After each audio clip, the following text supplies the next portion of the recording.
बिस्मिल्लाहिर्रहमानिर्रहीम। अस्सलाम वालेकुम नाज़रीन, आप यूट्यूब चैनल देख रहे हैं। मैं इमरान खान हूँ। साबिक़ वज़ीर-ए-आज़म पाकिस्तान इमरान खान साहब आज रात को दोबारा टेलीथॉन करेंगे और ये ज़रा लेट नाइट शुरू होगी पाकिस्तान का और श्रीलंका का। इस वक्त जब मैं ये वीलॉग कर रहा हूँ तो फाइनल चल रहा है एशिया कप का। उम्मीद है कि पाकिस्तान जीत जाएगा क्योंकि पाकिस्तान ने टॉस जीत कर पहले फील्डिंग करने का फ़ैसला किया है और ये एक अच्छा डिसीजन है क्योंकि यहाँ पे दोबारा जब आप बैटिंग करते हैं दूसरी बैटिंग में आपको थोड़ा मॉइस्चर मिलता है, थोड़ा ड्यू फैक्टर होता है, तो बॉल जो है वो स्लिप करता है और फील्डिंग साइड के लिए थोड़ा मुश्किल रहता है।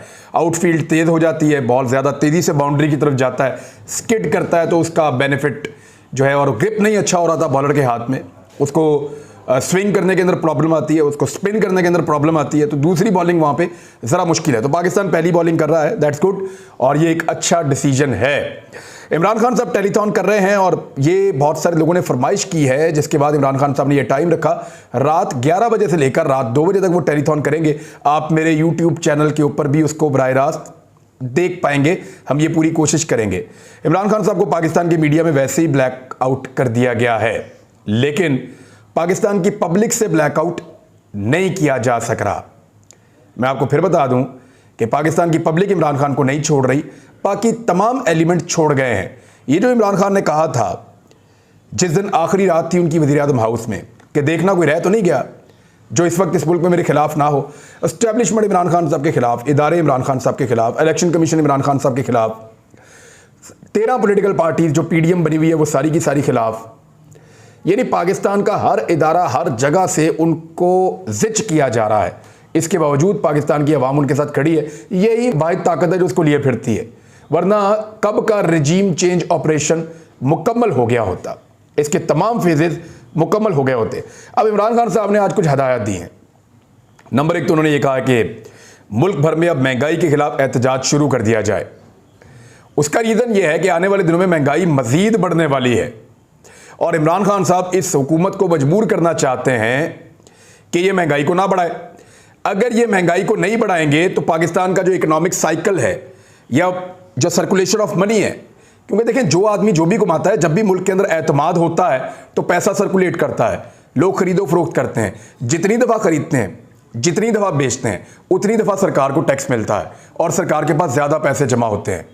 लेकिन क्योंकि पब्लिक को एतमाद नहीं है, लिहाजा लोग खरीदो फरोख्त नहीं कर रहे, लिहाजा लोग जो है वो ट्रस्ट नहीं कर रहे, और ट्रस्ट ना करने की वजह से, खरीदो फरोख्त ना करने की वजह से मार्केट रुकी हुई है। गवर्नमेंट की कमाई बहुत कम हो रही है। ऐसे में कमाई करने के लिए गवर्नमेंट जो ज़रूरियात ज़िंदगी हैं, यानी जो चीज़ें जो इंसानों ने खरीदनी है हर हाल में, आटा लेना पड़ेगा, चीनी लेनी पड़ेगी, घी लेना पड़ेगा, दालें लेनी पड़ेंगी, पेट्रोल ख़रीदना पड़ेगा और गैस जो है वो परचेज़ करनी पड़ेगी, जो चीज़ें ज़रूरी उनको लेनी पड़ेंगी, उन चीज़ों की कीमत इतनी ज़्यादा बढ़ा दो कि वहाँ से मुनाफा ले लो। अब हुकूमत के पास इसके अलावा कोई और चारा नहीं है। हुकूमत अगर कीमतें नहीं बढ़ाएगी तो हुकूमत के पास हुकूमत चलाने का जवाज़ और पैसे नहीं होंगे और वो टारगेट्स अचीव नहीं करेगी, और अगर वो कीमतें बढ़ाएगी तो इमरान खान साहब उनके सामने दीवार बनकर खड़े होंगे कि आप कीमतें ना बढ़ाएं, कीमतें बढ़ाएंगे तो पॉलिटिकली डैमेज करेंगे। तो ये एक बड़ी डिफ़िकल्ट सिचुएशन आ गई है PMLN के सामने, स्पेशली क्योंकि हुकूमत में ज़्यादा लोग उनके हैं और बाकी ओवरऑल पूरी PDM के सामने भी ये सिचुएशन है। सेक्रेटरी जनरल पाकिस्तान तहरीक इंसाफ असद उमर की जानिब से सूबाई, ज़िली और रीजनल सदूर को भेजे गए मुरासले में कहा गया है कि हुकूमत ने मुल्क भर को सियासी इंतशार में धकेला है। बिजली, पेट्रोल और डीजल की कीमतों में इजाफा, बेबुनियाद अशियाए खुर्दोनोश के लवाजमात अवाम की दस्तरस से दूर करने की वजह बन रहे हैं। आलमी मंडी में याद रखें चीज़ें लगातार सस्ती हो रही हैं। घी जो है वो आलमी मंडी में आधी कीमत का हो गया है, पाकिस्तान में बढ़ा के कम नहीं किया गया। आटा 125 रुपए किलो का हो गया है। 55 रुपए किलो आटे के ऊपर ये मातम करता था पाकिस्तान का सारा मीडिया। आज 125 रुपए किलो आटा है और उसकी भी दस्तयाबी के मसाइल पैदा हो रहे हैं। आने वाले चंद महीनों में आटे का बड़ा शदीद बहरान आने वाला है और मिल मालिकान अपनी मनमानी करेंगे और यही आटा आपको 3000 रुपए तक की बोरी लोग कह रहे हो सकती है, और कुछ रिपोर्ट्स ऐसी आई हैं कि 200 रुपए किलो तक इस मुल्क में आटा मिलेगा आने वाले वक्त में, और उसकी इतनी किल्लत होगी कि लोग लाइनों में लग कर लेंगे खुदा न खास्ता यह सिचुएशन इसलिए पैदा हुई कि हमजा शहबाज ने और शहबाज शरीफ ने गंदम की खरीदारी के ऊपर तवज्जो नहीं दी जिस वक्त खरीदारी हो रही थी। मई में ये सारे के सारे इमरान खान के लॉन्ग मार्च से निपटने के प्लान बना रहे थे।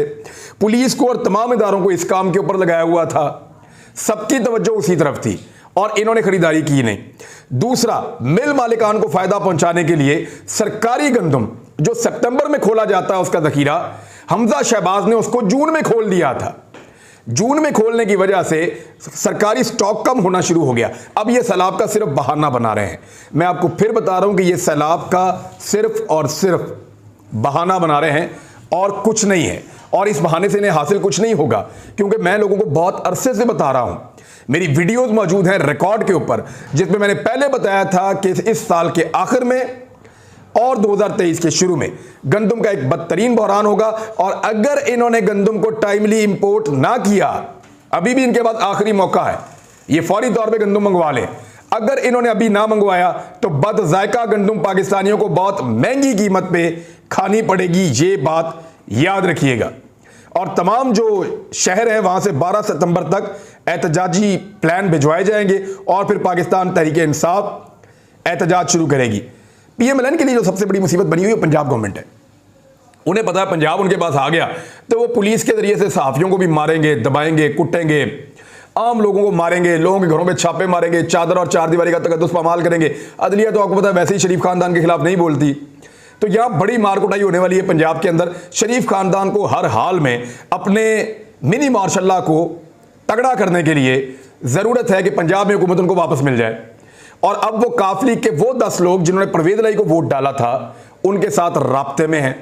कुछ लोगों का मुबैना तौर पे ये खबर आई है, और इस खबर के मुताबिक ये समा ने दी है। वैसे समा की खबरों पे आजकल मुझे यकीन इसलिए नहीं आ रहा कि वो बहुत वन साइडेड न्यूज़ दे रहे हैं और अलीम खान साहब का गुस्सा उसमें झलकता है। बहरहाल वो ये कह रहे हैं कि समा टीवी वाले कि इमरान खान की शिकायत लगाने के लिए काफ लीग वाले शहबाज शरीफ के पास पहुंच गए हैं, परवेज इलाही के पास नहीं गए, शुजात के पास नहीं गए, नवाज शरीफ से रब्ता कर रहे हैं। चले बार अगर इसको मान भी लिया जाए तो पीएमएलएन का वाकई इस वक्त पूरा फोकस यह है कि पंजाब हुकूमत वापस लेके हमजा शहबाज को दी जाए ताकि पंजाब कंट्रोल हो, तो फिर पुलिस के जरिए से हर किस्म के एहतजाज को कंट्रोल किया जा सके। इमरान खान को अगर तो पॉलिटिकल समझ है, मेरे ख्याल में उनको है, वरना इतनी सारी पॉलिटिकल पार्टीज को आगे ऐसे नहीं लगा सकते। वो ये एक डिसीजन उनको टाइमली लेना पड़ेगा। अगर उनकी पंजाब हुकूमत चली गई तो याद रखें फिर इमरान खान साहब अगले साल के मिड से पहले इलेक्शन नहीं करवा पाएंगे, क्योंकि वो एहतजाज करने की ताकत खो देंगे। पंजाब पुलिस मार मार के दुम्बा बना देगी और दोबारा खैबर पख्तूनख्वा के लोगों को वहीं पे बंद कर देगी नए आइडियाज के साथ। और वो ये कहेंगे देखें जी पहले भी ये आए थे, अब भी ये आते हैं, बार बार तंग करते हैं, हम इनको रोक रहे हैं। एस्टैब्लिशमेंट उनका साथ देगी और मामला वहां का वहीं चला जाएगा।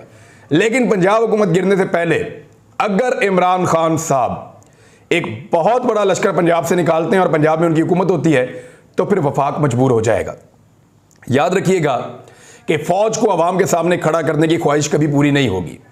बहुत सारे सियासतदान ये समझते हैं कि फौज को खड़ा कर दिया जाएगा अवाम के सामने, जो खैबर पख्तूनख्वा, पंजाब, आज़ाद कश्मीर और गिलगित बल्तिस्तान से लोग आ रहे होंगे उनके सामने फौज को खड़ा कर दिया जाएगा। ऐसा नहीं होगा। ये एक पॉलिटिकल जलूस है, ये कोई दहशतगर्द नहीं आ रहे, ये पाकिस्तान के आम शहरी हैं, पाकिस्तान की मिडिल क्लास है। फौज इनके सामने खड़ी नहीं होगी। इनके पास सिर्फ एक ऑप्शन रह जाएगी इस्लामाबाद पुलिस की। तो इस्लामाबाद पुलिस की क्या इतनी कैपेसिटी है? उनको नए नए ड्रोन्स लेकर दे रहे हैं जिससे वो शेल मारेंगे लोगों को, जैसे वो इसराइल मारता है फ़लस्तीन में। इसके अलावा और किसी मुल्क ने इसको ट्राई नहीं किया कि ड्रोन्स के जरिए से लोगों को आंसू गैस के शेल मारो। ये सिर्फ आज तक ट्राई किया है इसराइल ने फ़लस्तीनियों पे, या अब इस्लामाबाद पुलिस को ये वाले ड्रोन राणा सनाउल्लाह साहब ने लेकर दिए हैं। अब आ जाए पाकिस्तान पीपल्स पार्टी से भी एमक्यूएम ने मुखालफत शुरू कर दी है, क्योंकि आपको पता है जैसे जैसे किसी चीज़ का इलेक्शन करीब आता है एमक्यूएम अपने आप को पीपल्स पार्टी से दूर करती है, क्योंकि जरदारी साहब एक ऐसी बदनामी है सिंध के अंदर और हैदराबाद के अंदर कि अगर उनके करीब से भी कोई गुजर जाए तो वो सिंध और कराची और हैदराबाद में वो इलेक्शन नहीं जीत सकता। लिहाजा एमक्यूएम अपने आप को जरदारी साहब से दूर करती है उस वक्त जिस वक्त वो इलेक्शन में जाने वाले होते हैं। तो ये उसी तरह की एक खबर है, इसके अंदर और कुछ भी नहीं है। पाकिस्तान तहरीक इंसाफ ने चीज़ों को तेज़ करने के लिए, एहतजाज करने के लिए, लॉन्ग मार्च करने के लिए मुशावरत शुरू कर दी है, और बहुत मुमकिन है कि जैसे ही सैलाब का माहौल थोड़ा सा नीचे जाएगा वैसे ही इमरान खान साहब और उनके साथी जो हैं वो फौरी तौर पे हिकमत अमली बनाते हुए इस्लामाबाद की तरफ मार्च शुरू करेंगे और उस वक्त उनकी ये कोशिश होगी कि पंजाब में उनकी हुकूमत हो। लेकिन पंजाब में एक ऑप्शन गवर्नर राज की भी है, मगर 18वीं तरमीम के बाद गवर्नर राज लगाना इतना आसान नहीं है जितना माजी में हुआ करता था। 18वीं तरमीम गवर्नर राज को लगने से रोकती है और चंद कंडीशंस ऐसी हैं जिन कंडीशंस के अंदर गवर्नर राज किसी सूबे में लगाया जा सकता है। अब वो कंडीशंस अप्लाई नहीं हो रही, वो कंडीशंस मौजूद नहीं है, उस सूबे की कॉन्सेंट मौजूद नहीं है, तो गवर्नर राज सिर्फ जबरदस्ती लगाया जा सकता है। लेकिन जबरदस्ती लगने वाला गवर्नर राज जैसे ही सुप्रीम कोर्ट ऑफ पाकिस्तान में चैलेंज किया जाएगा तो 24 से 48 घंटों के अंदर वो गवर्नर राज खत्म हो जाएगा। ये मेरी बात आप याद रखिएगा, चाहे एस्टेब्लिशमेंट उस गवर्नर राज की हामी हो चाहे मुखालिफ हो। लेकिन यह बात याद रखिएगा, जब भी गवर्नर राज लगेगा आइन के खिलाफ, क्योंकि आइन में तरमीम का इख्तियार शहबाज शरीफ के पास नहीं है, उनके पास तो नंबर ही पूरे नहीं है, 2/3 अक्सरियत चाहिए होती है, तो इसलिए आइन में तरमीम ये कर नहीं सकते। और आइन के मुताबिक गवर्नर राज लगाने के जो लवाजमात हैं वो पूरे हो नहीं रहे। फिर भी अगर गवर्नर राज लगाएंगे तो सुप्रीम कोर्ट ऑफ पाकिस्तान आइन की तशरीह करते हुए गवर्नर राज को रिवर्स कर देगी। वाहिद ऑप्शन ये है कि काफली के और पीटीआई के 7 से 8 बंदे या 9 बंदे इस्तीफा दें, फिर तहरीक अदम एतमाद आए, उस तहरीक अदम एतमाद में परवेज इलाही साहब नाकाम हो या उनको एतमाद का वोट लेने का कहा जाए। कोई भी कंडीशन हो सकती है, लेकिन कम से कम 8 से 9 बंदों का इस्तीफा चाहिए। और जो बंदा भी इस्तीफा देगा उसको ये पता है अभी तक एक बंदा भी नहीं टूटा। मैं आपको ये बता रहा हूं, परवेज इलाही जब तक गद्दारी नहीं करेंगे इमरान खान से, चाहे वो सामने आकर गद्दारी करें, जैसे वो पहले कह चुके हैं कि मैं इमरान खान के नैपी नहीं बदल सकता रोजाना। ये वो टाइम था जब परवेज इलाही काम दिखा गया था, जब परवेज इलाही ने कार्रवाई डाल दी थी, ये वो टाइम था। बाद में जब गालियां पड़ी सोशल मीडिया पे तो मोहन सलाई ने बताया कि अब्बा जी सियासत बढ़ जाएगी, वापस आओ पाकिस्तान तहरीक इंसाफ के पास। बाद में किसी ने वोट भी नहीं देने, हम अपना गुजरात हार जाएंगे। तो फिर परवेज इलाही को होश आई और उन्होंने मुन्नस के साथ मिलकर जाके इमरान खान के साथ सुलह कर दी। लेकिन यही परवेज इलाही पसे पर्दा हो या पर्दे के ऊपर सामने आ जाएं, यही परवेज इलाही छुप कर वार करें पीठ में या सामने आकर करें, इन परवेज इलाही की मर्जी के बगैर पंजाब की हुकूमत टूट नहीं सकती। ये मैं आपको गारंटी कर रहा हूं। परवेज इलाही को चुप करवाया जाएगा, जो चुप करवाने वाले हैं ताकतवर लोग कि मुंह बंद रखना भाई, हम ये कार्रवाई डालने लगे हैं, फिर कार्रवाई डल जाएगी, बहुत मुमकिन है। या परवेज इलाही को कहा जाएगा कि अपने बंदों को जरा कहो कि और मेहरबानी करो, आपके लिए भी हम रास्ता निकालेंगे, फिर कार्रवाई डल जाएगी। तो ये बात आप याद रखें कि परवेज इलाही के बगैर ये नहीं हो पाएगा। वज़ीर आला सिंध मुराद अली शाह ने कहा है कि सूबे के सैलाबज़दा इलाकों से पानी की निकासी में 3 से 6 माह का अरसा लगेगा। और साथ ही साथ उन्होंने ये कहा कि बहुत सारे लोग जाँ बहक हुए हैं, ज़ख्मी हुए हैं। अब मामला ये है कि बहुत सारे वडेरे अपने बंद और पुश्ते नहीं तोड़ रहे। अगर वो टाइमली तोड़ते तो मैक्सिमम सिंध में से ये पानी निकल सकता था, लेकिन क्योंकि वडेरे अपनी ज़मीनें बचाते हैं, हारियों की ज़मीनें जो है वो ज़ाया हो जाएंगी। जिस ज़मीन में 6 महीने तक इस तरह का पानी खड़ा रहे उसकी ज़रखेज़ी जो है वो मुतासिर हो जाती है। ये बात ठीक है। एक और ख़बर मैं आपको सुनाता हूँ, ये PMLN ने अपने ज़ाती अकाउंट के ऊपर भी डाली है, ट्विटर के ऊपर, और PMLN का हर लीडर इसको शेयर कर रहा है। क्यों? क्योंकि नवाज शरीफ बरतानिया में है। नवाज शरीफ को और उसके बच्चों को यह साबित करना है कि बरतानिया और ताजे बरतानिया के वफादार हमसे ज़्यादा कोई नहीं है। देखिए, आप इंडिपेंडेंटली किसी मुल्क के साथ डील कर सकते हैं, गुलामी और गुलामी वाली सोच ज़रूरी तो नहीं होती। मैं ज़रा आपको PMLN का ट्वीट पढ़ के सुनाता हूँ। मलका एलिज़ाबेथ दोम की वफ़ात पर पाकिस्तान में यौम सोग मनाने का फ़ैसला।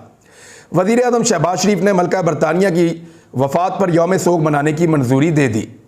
12 सितंबर को पाकिस्तान में यौम सोग के तौर पर मनाया जाएगा। क्या चल रहा है भाई? आपके यहाँ पे इतने इतने बड़े बंदे दुनिया से चले गए, उन्होंने कोई यौम सोग मनाया आज तक?